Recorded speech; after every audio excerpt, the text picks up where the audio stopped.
Hello and welcome, dear Total War Arena fans, to our very first Wargaming GC Gamescom 2017 live stream. I'm Zamtrios from Wargaming Europe, and joining me here today are the one and only Creative Assembly developers. We got Jan van der Krabben, lead metagame designer, and Rob Farrow, who is the art lead for Total War Arena. Guys, thank you very much for coming. What do you think about Gamescom so far?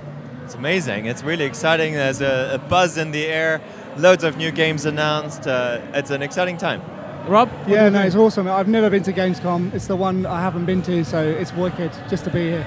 I couldn't agree more. Thank you very much, guys. Before we move to the name of the game, the main subject for today's streams, which of course are the new commanders, new units, and new maps for Total Arena, there are two things that I need to mention. Right after, I'm gonna fix my earplug here. Okay, I hear everybody good now.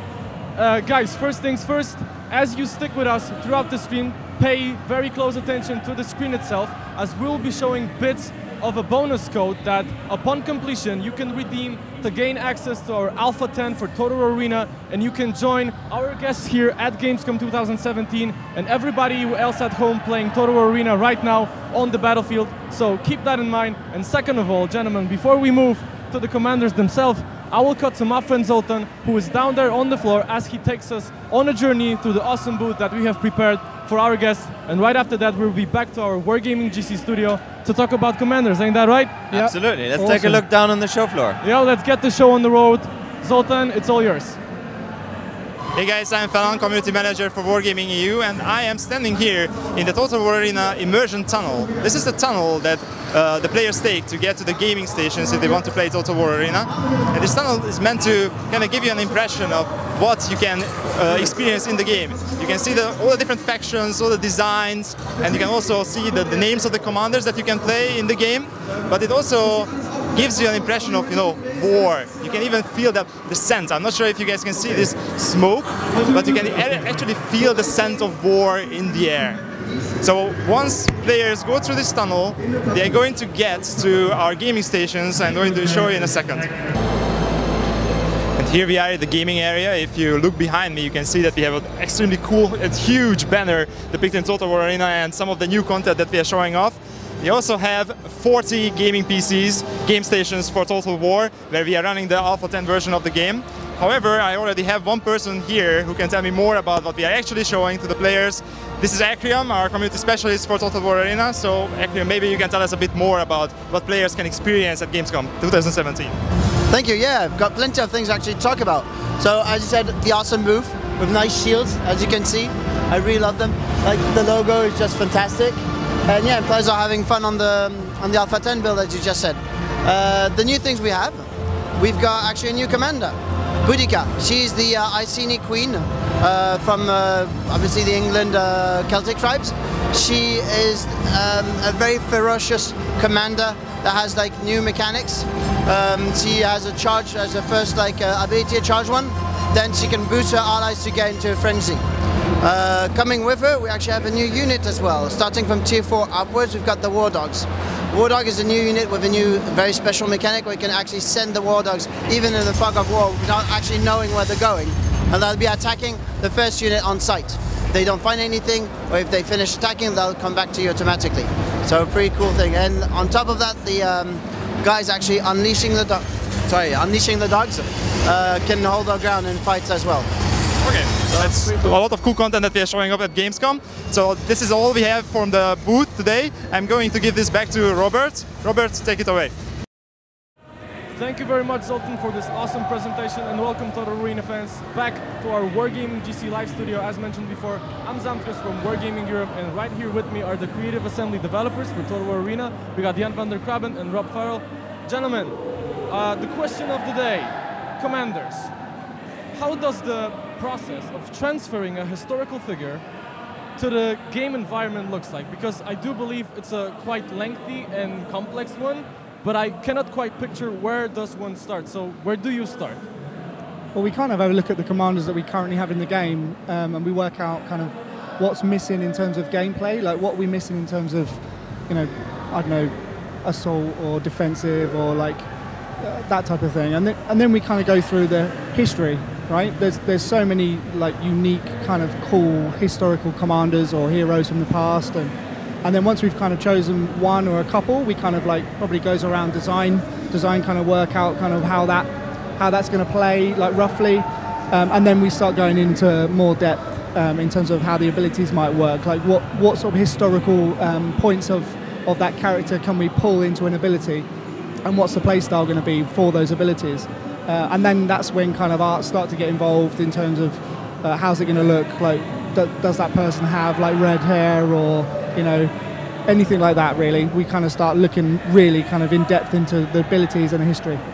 I mean, we're all history buffs, so we're not out of ideas. The ideas is the easy part. Yeah. It's basically choosing who not to take. That's the hard part. So we really look at all the commanders we can think of, and then think, you know, is there any historical reference that might infer that this commander might be good with archers, or with dogs, or with whatever we need, you know?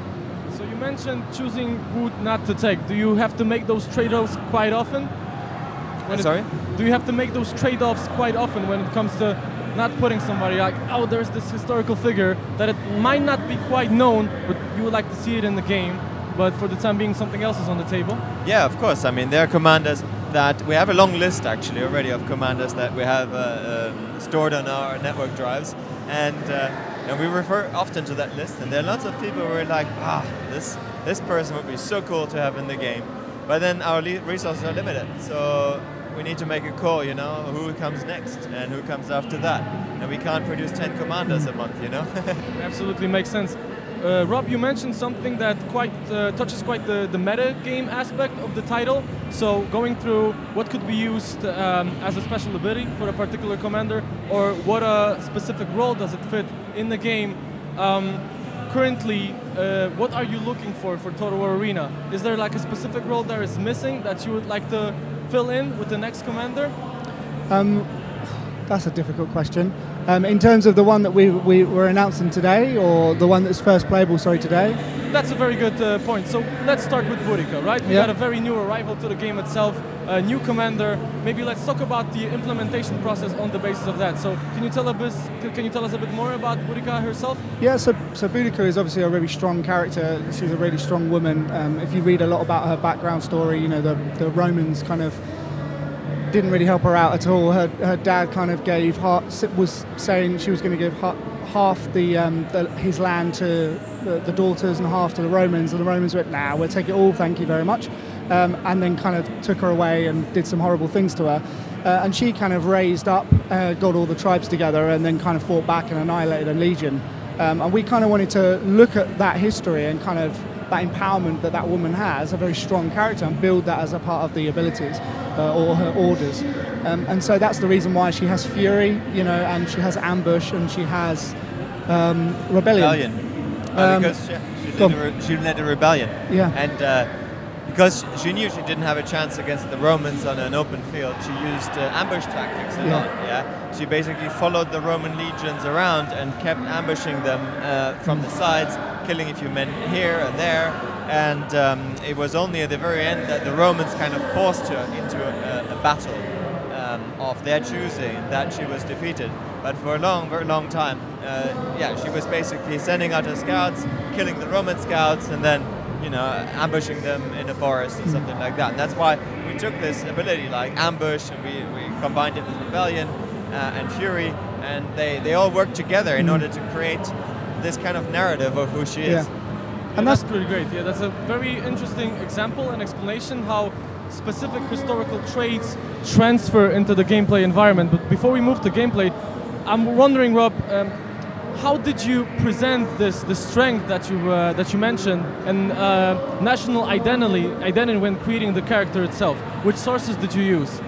Well, we kind of take a lot of kind of historical reference in terms of like her background, like where she's from, like, and we kind of wanted to bring that as a part of kind of the visual look as well. We obviously referenced kind of strong-looking women as well because we wanted her to be a very strong female character. We have Sinan in the game, and you know, Boadicea's the next lady that's in there. So we kind of referenced that, and again, like notations about history, like she was this fiery woman, you know, and that's the reason why we've got red hair in there as well to kind of really come across like she is really powerful. I mean, I think they talked about her as kind of some goddess or some devil or that type of thing because she was just so good at what she did. She scared the living daylights, I think, out of the Romans. So we kind of wanted to empower that a lot with the visual look. But at the same time, we obviously need to make her somebody who looks cool. Yeah. We need to make her somebody who's recognizable. She's a kind of a British national hero. Yeah. So we gave her tartan, you know. She probably didn't wear tartan. No. She was a lot older than she is in our game. So you know, we make her younger, we make her more dynamic looking, more aggressive a bit. You know, she probably didn't look like that, but there are absolutely no images of her. So we feel like we can take a license here and just make her work for our game, and basically create a woman, a character who is recognizable to the player and who kind of represents what the player expects to see when he is Boadicea. Yeah. You know. We've done that before as well with other commanders. We understand that perception is something that we need to kind of make sure that we have. We don't want to just go, right, this is exactly what it is. We, like Jan said, we kind of want to build upon like what people know about that commander and really kind of like get people to go, oh, I really like that one. I like how that one looks. Then read a bit about it and go, oh wow, she did that. Like that's amazing. Like, and then you can start playing a part of her abilities as well. Yeah, we include the historical background text. We actually hired a historian to do the research and the writing for us about the background text, which we put now into the game, so that the players can very easily read up about the historical background of that character. That's great. So I guess at the end of the day, it's all about maintaining this balance between historical accuracy and keeping that maybe epic Hollywood feel to it for the character to feel cool, It's right? the historical authenticity that CA is known for that we want to keep in Arena. We want to make sure that people learn history in a fun way, and that's what games is great about, you know? Great. You mentioned a couple special abilities or the traits of the characters themselves. Could we talk about how they work in the game themselves? You mentioned ambush, for instance. So what would be the typical gameplay when it comes to Boadicea? How to use her on the battlefield? So Boadicea, in the beginning, she has Fury, I think. That's her first Fury's her ability, first one. which is a charge.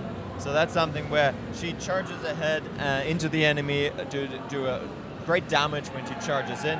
It needs to be well timed, it needs to be placed correctly, because the barbarian units are generally slightly weaker in melee, but they are faster, they're more agile and mobile. So if you flank or you attack from behind and charge in, that's something that would work really well with Boadicea.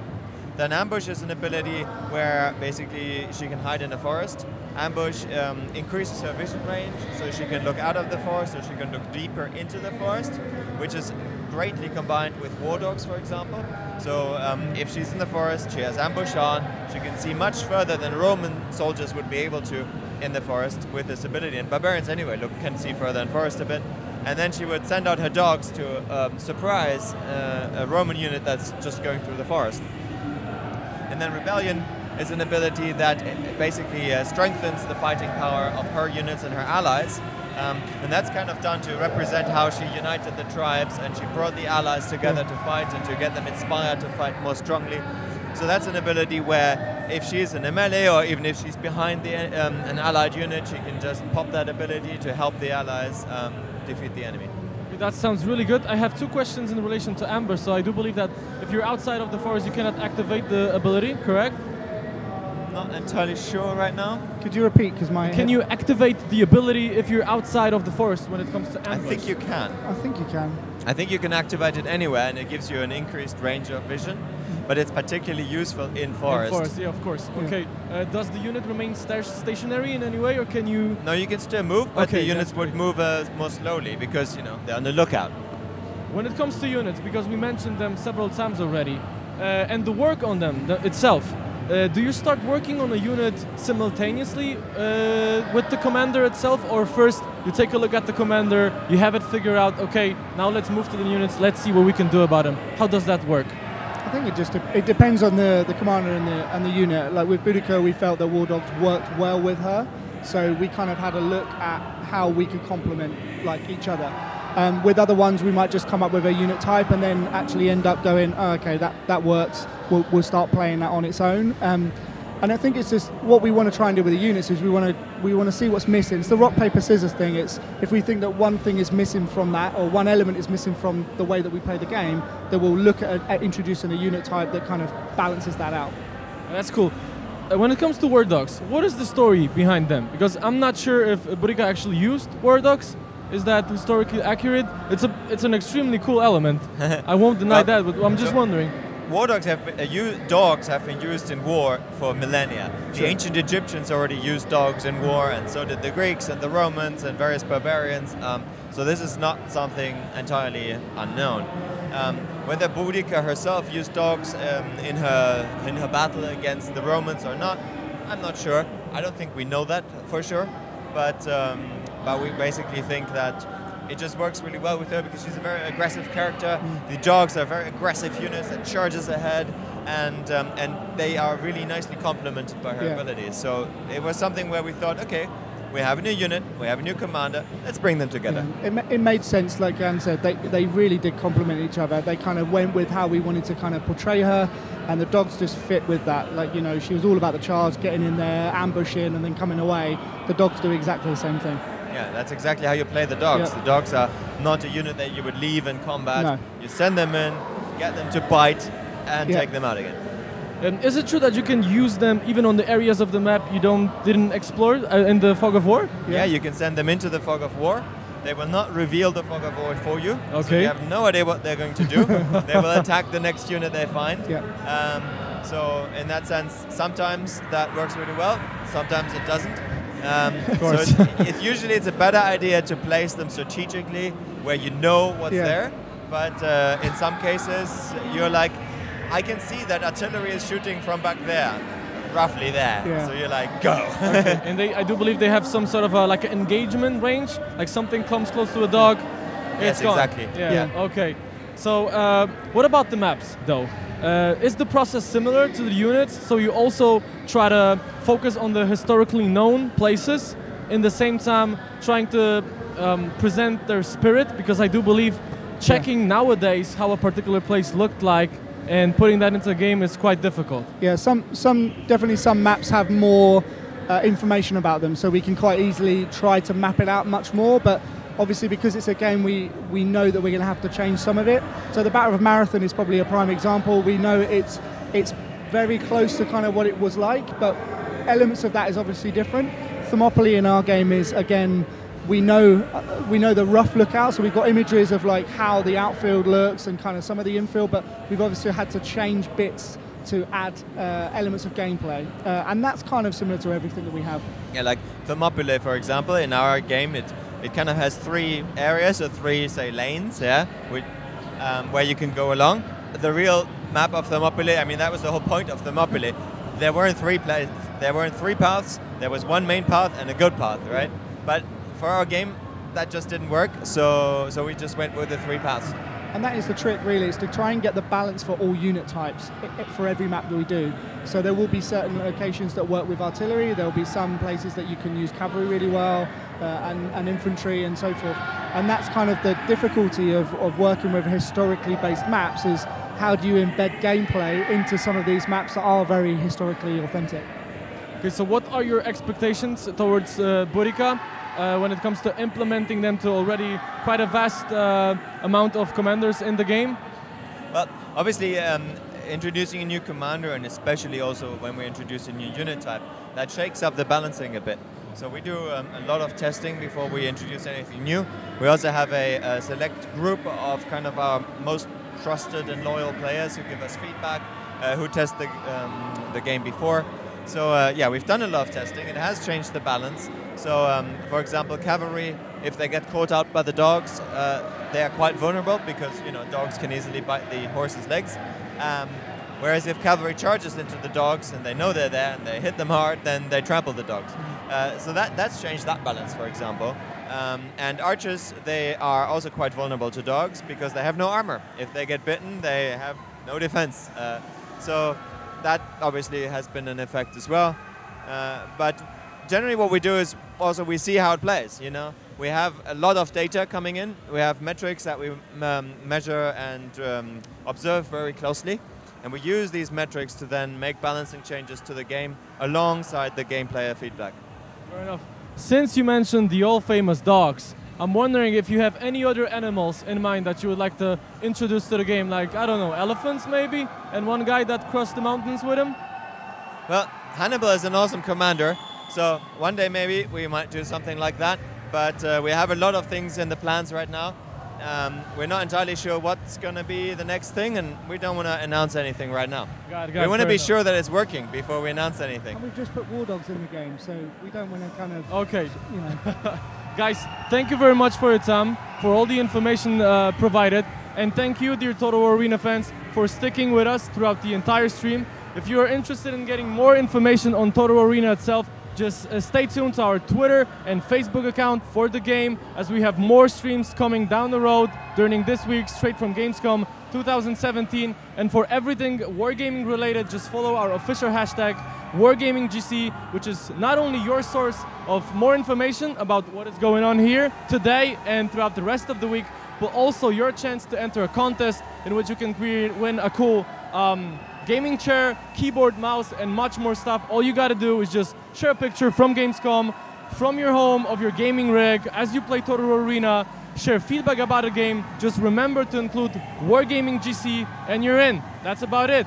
Outside of that, we got pretty cool Facebook profile picture overlays indicating Gamescom 2017, so that's pretty sweet. And for those of you who speak German, there's a special Snapchat account with yet more information from Gamescom, Wargaming.de. So guys, thank you very much. Thank you. Thank you. I guess we're gonna meet somewhere down the road for throughout the rest of the week, or on the battlefield itself as we're approaching the closed beta, am I right? Yeah, absolutely. Closed beta is coming, 1st of September. And if you want to join the closed beta, sign up at totalwararena.net.